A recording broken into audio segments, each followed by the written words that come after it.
This is a video of Louis Olds, longtime Subud member and one of the few people who have been the chair of the Subud USA and Subud Canada. Louis, can you start out by telling us how you found and came into Subud?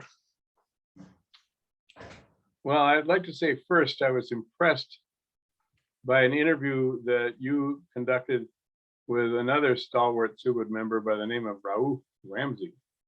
And he waxed eloquently about his early years, both prior to being aware of Subud and afterwards. And it was very interesting just to get a kind of a profile or a picture of what went into that man's life as he grew older and grew into the world.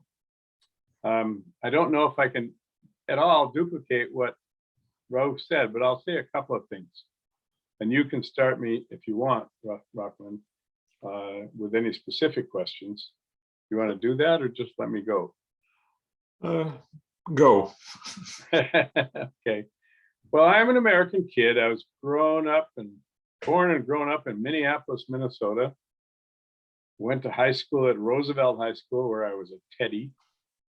And we were very stalwart supporters of athletics in both Minneapolis and the state of Minnesota. Part of my high school life was to be connected with that world, but it also led me to wondering, why am I here? What am I doing? Is life just about being a jock? And I thought about it, and some of it came up in discussions with some friends. And I was dating a girl at the time who eventually became my wife. And we just got led on to discussions about where are we going with this aspect of our life that seems to have something to do with the spirit. So having said that, I managed to get myself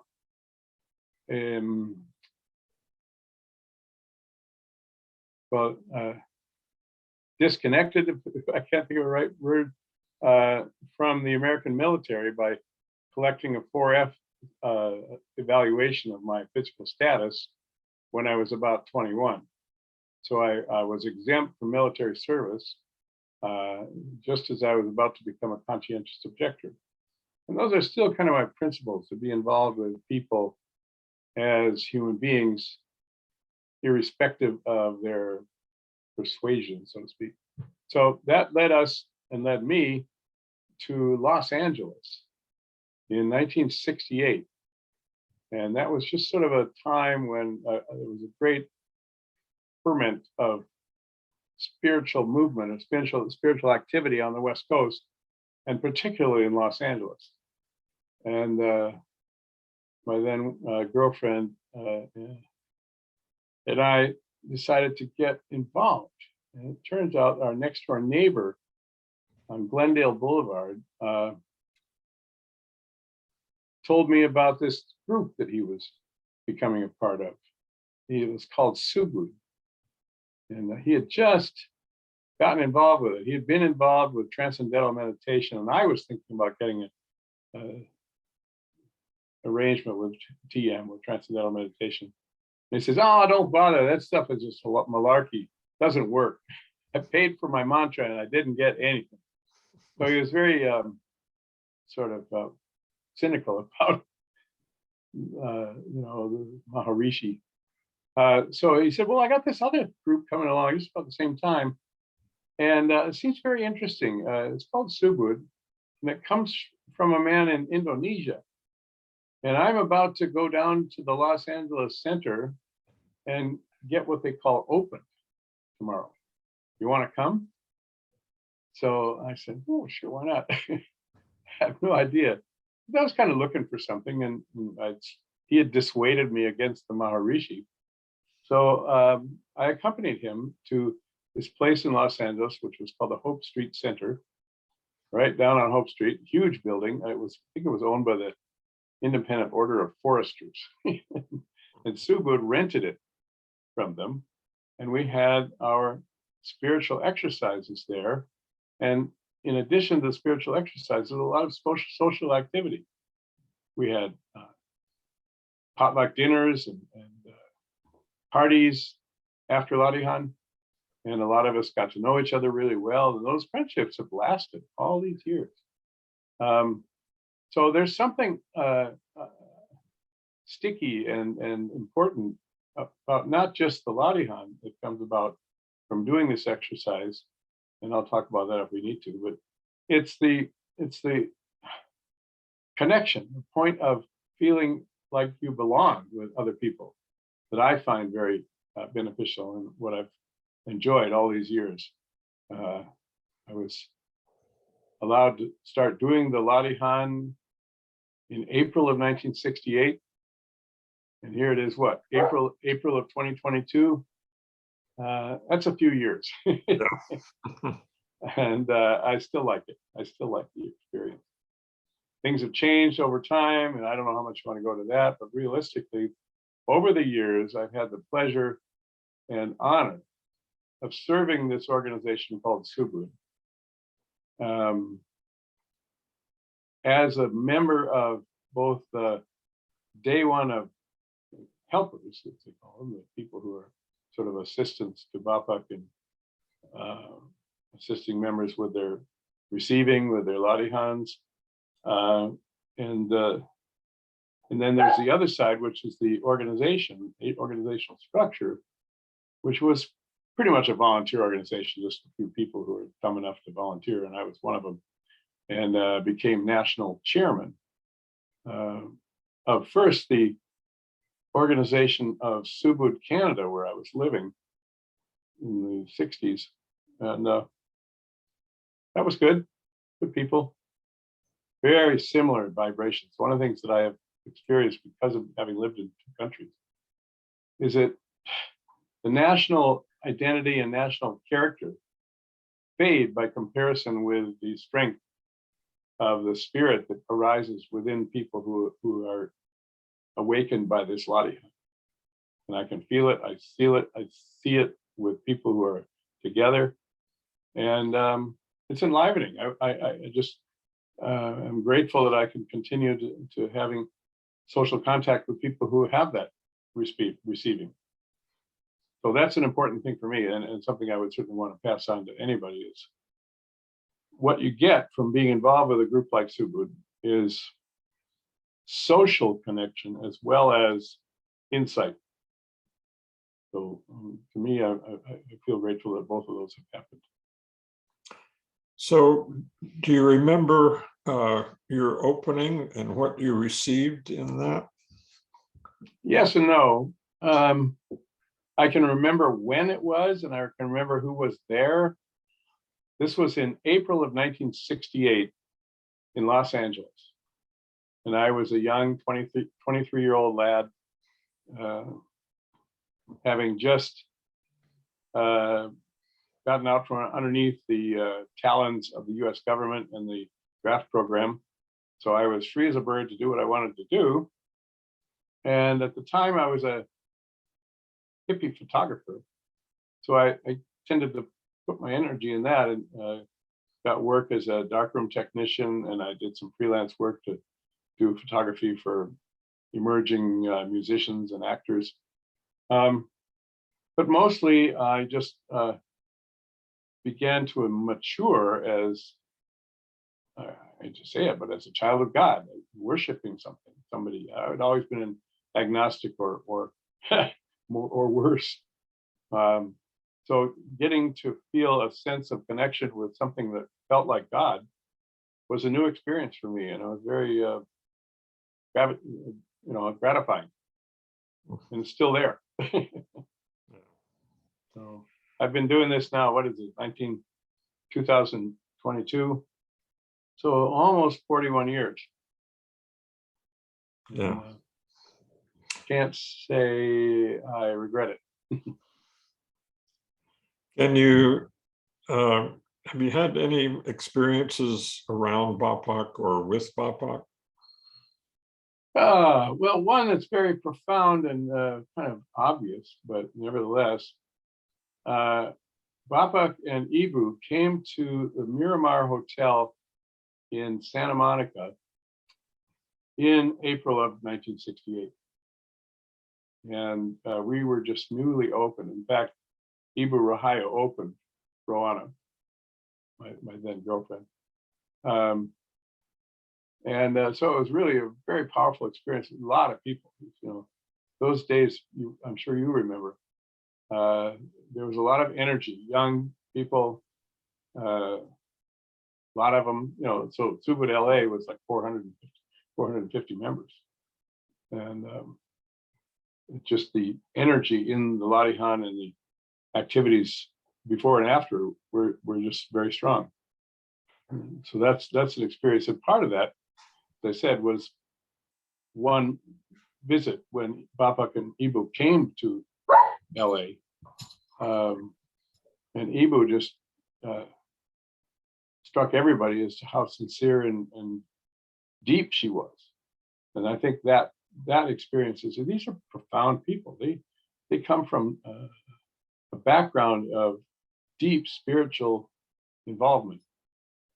And I got to get into that a little bit, with all the gurus in Indonesia, like Sudarto and Suharto and Priyo and whatever. But I won't go down there. It really is, though, a profound experience to be part of a group that then is reached out to from all over the world with a message.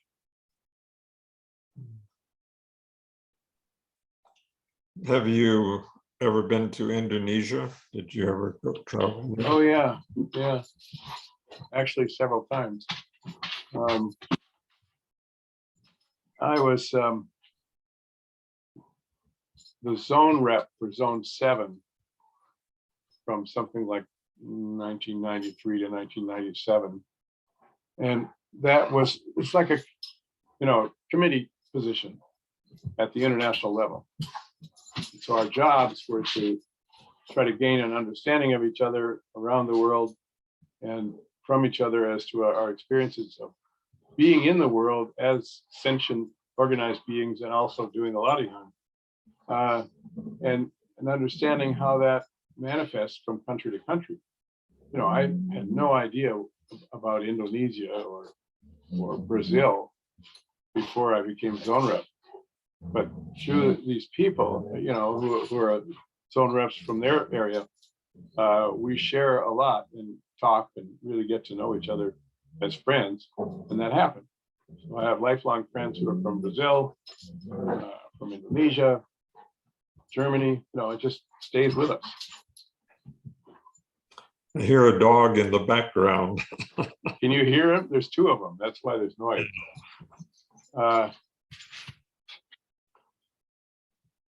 There's one of them. Okay. Bentley and Bailey. Okay. Hey guys, calm down. That's enough. Bailey. You don't listen to me very much.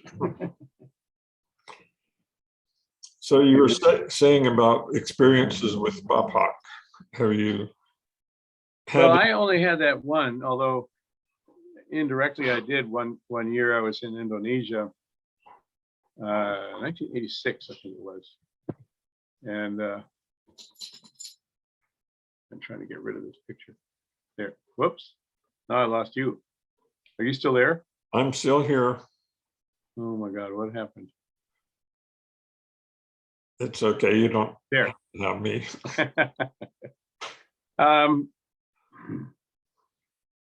There was a time when Papa used to travel a lot. And he came to North America several times in the, late 60s, early 70s. You probably remember some of this, but I can't remember. His wife died, but he carried on and came back to the US probably about 1972. Yeah. Yeah, it was about 72. And that was the year the Bapak appointed Priyo Hartono to come to North America and kind of be our local helper. And he lived in a town called Skymont was that Virginia? Virginia. Yeah. Yeah. So that was a time of great mysticism and intrigue, if I could call it that, within Subud. And it was exciting, it was enchanting. It made the pattern more interesting to be for a lot of us. But it also made it somewhat inaccessible to more and more people who were learning about Subud and then got exposed to all this overlap from other activity and emotional nonsense that in some cases cause people to leave Subud. They get open, they see what's happening, see the mysticism, but then they all see all the personality games that have been going on. not tasteful. I think effectively Subud has survived that era and has kind of found a way to exist within modern society and within our community. So it's fairly stable. Good time to be in Subud. Yeah. So What else can I say? I'll say a couple of things about involvement in the Subud organization, if I might. okay. Okay, Subud by itself is just another experience, just an opportunity to rent a building and do the lottie. And that's essentially what it's all about. It's having the wherewithal to take possession one way or another of a facility so that the Latihan can be held, and to ensure the well-being of the members in their participation costs money. And it takes effort and intelligence to do it. And some organizations, some groups within Subud have not done well with the challenge, and others have done very well. And I'd say it's an issue that always takes place within a Subud organization. How are we going to continue to manage our outer facilities, our building, our real estate, the land that we have to own or rent in order to have the lottie done? And sometimes it involves arrangements or agreements that are complicated. So there's that aspect that requires a kind of worldly talent or training, if you will, that's not arising from the Latihan directly. It's arising from the life experience that people have as they come to the community of Subud. And some of us have been, whatever, gumptuous enough or silly enough to get training in organizational management. And that's an important feature that I see when I see who's going to be on the next committee. Do they have any skill or understanding of running a group? It's not just trivial. It's not just straightforward. So we're in the middle of Ramadan right now. Correct. Have you done the Ramadan fast over the years? Well, I'm not doing it right now. I used to do it every year for about 25 years. And I'll just say that the combination of my aging and the commitments that I have made and continue to make to the living world, the workplace, just prevented me from having the leisure ability to just sit back and fast and not participate in what I had to be involved in. So the upstart then is that I haven't really been willing or able to observe the food fast. I try to keep myself aware of and noticing myself and my relationship with people, and trying to be as fair and cordial as possible in all my relationships. And certainly I'd say that the Ramadan makes one more sensitive to that idea than without it. So that's certainly part of it, but I have not been fasting per se for a while. So do you remember any particular experiences or insights from doing the fast or or benefit? doing Subud. Well, from the fast in Subud, yeah. Well, Subud, of course, is an experience, a global experience, if you will. And some of us have taken up as a commitment the observance of the fast of Ramadan. And I have to say, it's not a dictum or a requirement of Subud to observe the fast of Ramadan. Subud is a volunteer organization with people coming with their own volition and their own desires.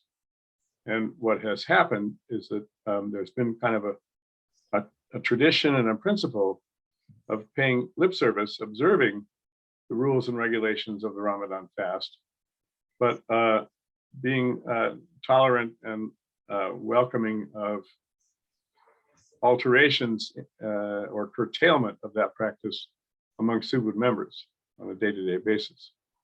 And I've been able to kind of cope with that, not get too excited if somebody sips a cup of tea.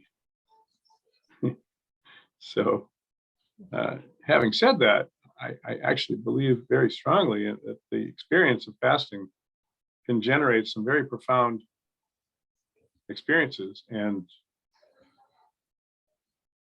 understandings. And I have had the privilege of having some of that in my own life.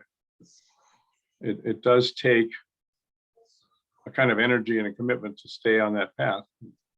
Some people, some of my brothers and sisters, have the strength and conviction to keep doing it. I just am not one of them. But the idea of the existence of what we've come to call a spiritual experience, I think is truly profound, and is what attracts people to groups like Subud. And that is that there is a way to, I hate to use the word, but to surrender it all, so that you can open yourself up to insight, to receiving, call it that. And I like those words. It sort of seems to me that what I've gotten anyway out of my involvement in Subud is a familiarity with and a comfort with words like receiving and patience. So I don't know. I think realistically, what to me the message of anybody who wants to partake in a process like Subud's is first and foremost to humbly accept that you don't know what's going to happen. Because it's like that. You don't know what's going to happen. Might not be anything. It might be, gangbusters. It might be something in between. But, realistically, the thing that I see that's attractive and important in the Subud experience is to effectively let go. Don't have high expectations about how you should be or what should happen. You just have to be quiet. Yeah. And, do you know a guy named Holstein Strawberg? Yes. Yeah, he's in your group actually, isn't he? Yeah. How's he doing? Doing well. Good. I have a great deal of admiration for Holstein because he's a man who really does have the conviction of receiving, from my experience. And I'll just leave it at that. There are people that I've met over the years who I truly respect for their integrity and their wisdom, and he's one of them. Maybe you are another. I think this is an incredible thing you're doing, by the way. There's a lot to be gained from insight about your life experiences as you go forward. And I think that's what I see is, people getting insight and sharing it, and maybe it'll work in the next part of your life. I don't know. What else is on your mind? So do you have any particular memories of special things that have happened in the course of your involvement with Subud businesses and your service to Subud? You know, it's actually, if I could stop you there, amazing at how much has been given to me in my life through my experiences in Subud. I never would have thought, back being a rebel from Maharishi Mahesh Yogi to these days, that I would have any kind of continuing insight or inspiration from what I do. And in fact, it's there. You know, I just did Ladihan, what's today? It's Monday? Yesterday. So Darlene and I do Ladihan by ourselves at our house here in Eugene. I find it really profound. It's different by a lot of degrees from a group Ladihan, but it's still profound. And I don't want to go into that in great detail, except that that's still part of my life, is to reach out and extend my own will, my own ego, into a world of what we've come to call surrender or worship, to let that happen to me, sometimes in great bursts in these short time periods that we call the Ladihan. And sometimes it's just walking down the street, something hits you. And over the years, I've talked with a lot of people who have done the Ladihan that have similar kind of spontaneous experiences in their daily life. It isn't just going to the Subaru group. Are you a musician? I play the guitar and the accordion a little bit. Oh, good. I wish I could. I gave up on it so long ago. I've given up hope that I'll ever take up an instrument. So I'm kind of jealous. But hey, have you heard anything further from the national organization or our region about upcoming meetings?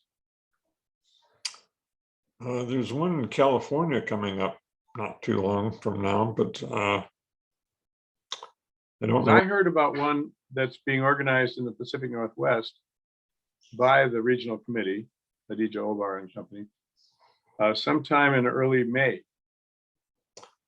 in Portland. It's our regional Congress. Right. Yeah. So, but the way I hear it is, you know, they're trying to make it also a time and place for the organizations to meet, and as such, hold an election for a new committee. Do you think you'll come to that? Not to be a candidate, that's for sure. Been there, done that a few times. But yeah, I'll come. I'll come for the Congress. Good. Sure. Might see you there. Got to figure out what to do with my wandering puppies. Actually, I have a cousin who dog sits down here, and she's in Roseburg, so I might be able to get her to come up to the Eugene Ranch and take care of my boys. So, you know, there's probably a lot of other things we could talk about, but I don't know how much time you got. oh, we got plenty of time. If you have okay. something you want, any particular things? Well, yeah, you know, as I get older, I realize how much I receive, if you will, and feel stabilized by the experiences of my life. And I don't know how much of it I contribute that to my Subud experiences. It's just being in life. But the combination of the two seems to have worked. In other words, I think it's really appropriate to be in the world, to have a calling of some kind or a commitment of some kind to the community, whether it be what we call work or something like work. And then there's the social world, what you do for enjoyment, for enlightenment. There's a lot to be said for an organization that's fun. And certainly my experience in Subud has been that it's fun. It's been fun. Yeah. Still is most of the time. And I also see that the people who quote unquote take it seriously realize they can't take it seriously. You got to keep enjoying the volunteerism of it. But how much of this is people putting out their own energy, their own volition voluntarily? Nobody's paying us to do what we do. In fact, it wouldn't work that way. So the only thing I kind of look for and continue to be sensitive to is the degree of, I don't know what the right word is, acuity, awareness of consequence by people who are involved in organizations of Subud. And what that gives the people is a sense of stability of management of both people and objects, resources, as well as the social skills of dealing with people, being a people person. I think that's what you have to do in order to make an organization work. And it used to be that Subud had so much energy from young people, it just, sort of burbled up on all sides. It's not like that now. We have an aging population of very committed people, but who have become fairly realistic in what they can and cannot share. And I'm in that category myself. I am not planning to be a chairman of any region again. So, having said that, I'm actually still the Rocky Mountain chairman. They're trying to get, I've tried to resign, but they have nobody to put in my place yet. So until they have a Congress, which we're talking about doing this summer, the existing team is still on board. So, as it happens, I've got a phenomenal guy in Eli Doxson who takes care of everything financially. So the region is quite stable and always will be. But you need that degree of commitment and stability in a volunteer organization. Yeah. I don't know how much more needs to be said about it, but it is kind of what makes it interesting and fun when you see that other people like doing what they're doing. Yeah. It's nice to feel that what you're doing is contributing to enjoyment, not just to a rigid organization. So have you noticed when you came into Subud that your relationships with other people changed or not? As it happens, Rockman, we're talking about a 40-year time span. And during that time span, I can't really point to any one incident or group of incidents that have radically changed either my outlook or my relationships with people. It's sort of gradually gone through a certain number of changes, but it's always gradual, and it's overshadowed by the Lewis Olds complex and personality that's always been there. Mm-hmm. Having said that, I think there's a lot to be said for being willing to relax, let go, to see how it feels, to not worry, and to let whatever feeling arises inside yourself to come forward. And to me, that's what happens in the life. I get quiet, I relax.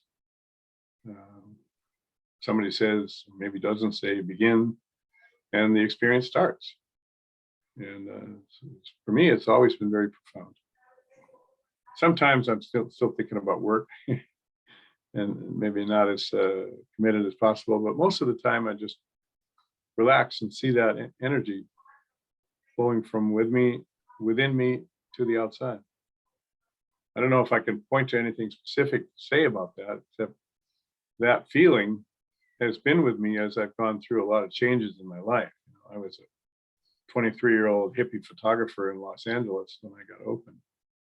And now I'm a 76-year-old CPA business valuator with way too many people trying to get me to do work for them to help them die. So it's a really different world that we put ourselves into and through. And I certainly don't regret what I've done, but it does change things when you have, I guess you could say, material consequence in relation to your work. Yeah. Do you feel like talking about your personal life, your marriages, or anything? I can talk briefly. Okay. Who's this? Weather. Just got a notification that we have weather. Okay. My relationships are pretty much cemented in my marriages. And I only have one. I had one. Darlene and I have been married for 34 years. I think we got married in August of 1987. Beautiful little city hall place in Toronto, Canada. And we were both living there. We had a kind of a rent-a-rabbi wedding, which was a lot of fun. And I still have the chuppah, the thing that you step on to break the cup. Yeah. Part of the wedding vows. So we still have that 34 years later. But there's a lot to be said for having a relationship and having commitments to a community in various ways. And to us, we've had this commitment to the Subud community, but it's not unilateral. I mean, we have connections and commitments to other people. I don't know what else to say about that right now. How did you and Darlene meet? I'll just say that I had been in Vancouver, British Columbia, and went to Indonesia for the end of Ramadan in 1986. And while there, did testing with Pak Brojo, who was a sort of senior helper in Indonesia, about what should I do, where should I go? And I received that I should come back to Canada and that I should see about Toronto, working and living in Toronto. I was divorced at the time, living in Vancouver. Still had custody of my kids, so it was a little tricky time. So that was the preamble. So I got back to Vancouver, booked a passage on a train or however I did it, and moved to Toronto. And about 2 weeks after I got there, I got taken under the wing by a really nice guy from North Carolina who lived in Canada for a long time as a draft dodger. He still does. It's so wonderful to hear him say, "Bonjour, you all." He's a really good guy. But anyway, I got connected with a group of people, including him, who went out for dinner on Friday nights. And one of the members of that group of people was a gal who at that time was working her way through various Subud names. Her original name was Rosalind, but she'd had a name as Laura, and Bapak had given her a name Darlene, but she was really struggling with. But at any rate, she had been doing Lottie Hunt for a couple of months or a couple of years, I can't remember. And she had been taking belly dance lessons. So she was very enamored with the idea of belly dancing, and we got connected with a group that was a Little Egypt type of community that went out to bars and restaurants where they did belly dancing. And so a week after I'm in Toronto, having come from fasting in Indonesia, I'm sitting in a bar in Toronto watching belly dancing going on with Darlene about 2 people away from me. She was very pretty. We didn't really get much connection at that point, but we were introduced. And she was a good friend of Harris's, and I was too. And long story short, sometime that fall and later into the winter, we started dating. And, became good friends first, and the rest followed pretty logically into the early 1987, including a really incredible visit to Ottawa. And if anybody ever wants to have a wonderful winter experience, pre-Lent, when is it? It's part of one of the other famous Christian experiences, whether it's Lent or whatever. So they have this event where people celebrate the winter times. And in Ottawa, it's so cold, they have canals. So everybody's a good skater.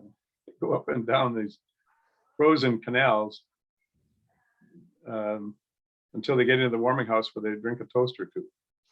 And so we had a really good time and a really wonderful weekend, and kind of cemented our romance a bit. And for the rest of 1987, we were dating and having a great time. And then we decided to get married. That was in August of 1987. So you count the years. Also in 1987, Bapak passed away. Yes, he did. You It remember? was a very interesting thing because I was in Indonesia in 1986 with Bapak and with Prio. And Bapak was quite hale and hearty then. And it was because of his insight in this direction that I was led to go to Toronto and change my life. So he really did give me a lot of guidance. But that was there, certainly. How did you feel when you got the word that Bapak had passed on? Well, I have to tell you, Rahman, I'm kind of one of these independent renegades. I don't really worship anybody. The idea of God is something that I find is a wonderful experience because of the feeling that arises. But I don't have any adherence or allegiance to people in any way. And certainly, I'm afraid, included all of the Subud semi-deities, such as Bapak. So I don't really have any sense of loss or grief as a result of losing Bapak and losing some of the other members of the family. I mean, it's just part of life. You live, you die. And both experiences give wisdom to those who see it. Anyway, that's my rationalization with respect to how much to think about these people who were examples for us. Yeah. We still have them, you know. Yeah. But they're not the stellar lights that people were in the late 80s, maybe even early 90s. You know. There's still a lot of insight out there being shared between people. It's actually kind of a lot of fun to hear our national helpers share stories about what they get just from their own meetings and their own experiences, and combine that with the experiences of international helpers. And we have been, I think we're blessed with 2 or 3 of them in our zone. You get a sense of the global community, the global experience within Subud. And to me, that's one of the reasons why I still enjoy it, is just to meet people up and down the continents from one place to another. Looking forward, as it happens, it seems we're going to have an event in Portland coming up. Yeah. That might attract some people from other parts of the country, if not the world. Were you talking about Manuka? No, this is the Subud Pacific Northwest Regional Congress. Yeah. Coming up in May. And I think it's going to be held in Portland. Yeah. And, it'll be good. It'll be good to get together as a tribe who can sort of transcend the coronavirus problem.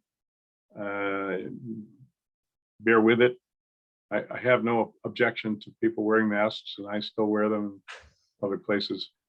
But you know, that shouldn't prevent us from being a community. Yeah.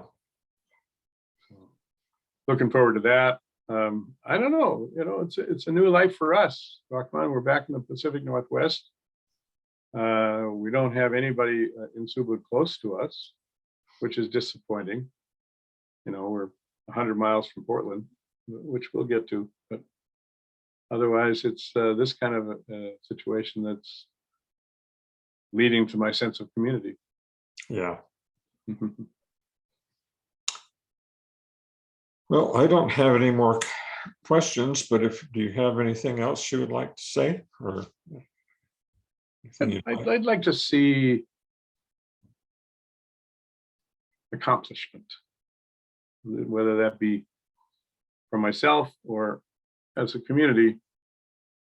And I'm not sure what that would entail yet, but the sense that I get is what I like about being with other people is we talk about doing something, a project, and then we start doing it, and it's fun, it's hard, it gives sorrow, but it also gives a sense of accomplishment.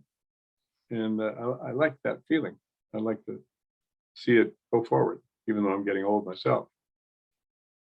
Yeah. There are projects that people can do that can involve people with lots of energy and some with not so much energy, but have a common sense of unity in what the project is.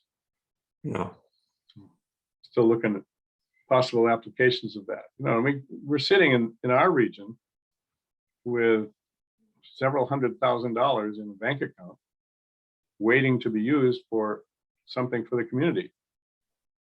And of course, the obvious use and the prescribed use is a building, is a place for a group to meet and do latihan and do other community activities. And to me, it won't happen unless there's a sense of a purpose for the activity. It has to be more than just ownership. There's got to be something going on. Yeah. And I'm really keen on that, but I don't want to be guilty at this point of instigating it. But we shall see. We've got some good people in this region with experience and talent. And we'll see what happens this summer. Okay. A lot still yet to happen. I think anyway. Not sure I can say much more at this point though, Rockman. Okay. My last question is, do you have any objections to me putting this up on YouTube so other people can see it? I wouldn't mind having a run through with you beforehand if you do that with other people. Sure. Yeah. Just so I can see it, witness it, so to speak. Sure. Yeah. And then say yes or no, or you know, maybe this shouldn't be in there. Is it capable of being edited at all? Very, very limited amount. You can Okay, cut out a section, but yeah, it's kind of difficult to do. understood. Okay, well, fair enough. But we should probably do that within the next few days, huh? I can do it in the next couple hours. Oh, really? Yeah. I don't think I want to do that tonight. Okay. You're okay with that, but I could do it this week, one of the other evenings. I'll send it to you. If you send it to me, then I have a chance to look at it. It's probable that I'm going to be okay with it. I don't feel regret about anything I've said. There may be things that should have been said or should be said that haven't been shared. Yeah. Okay, I'm going to stop the recording now. Okay.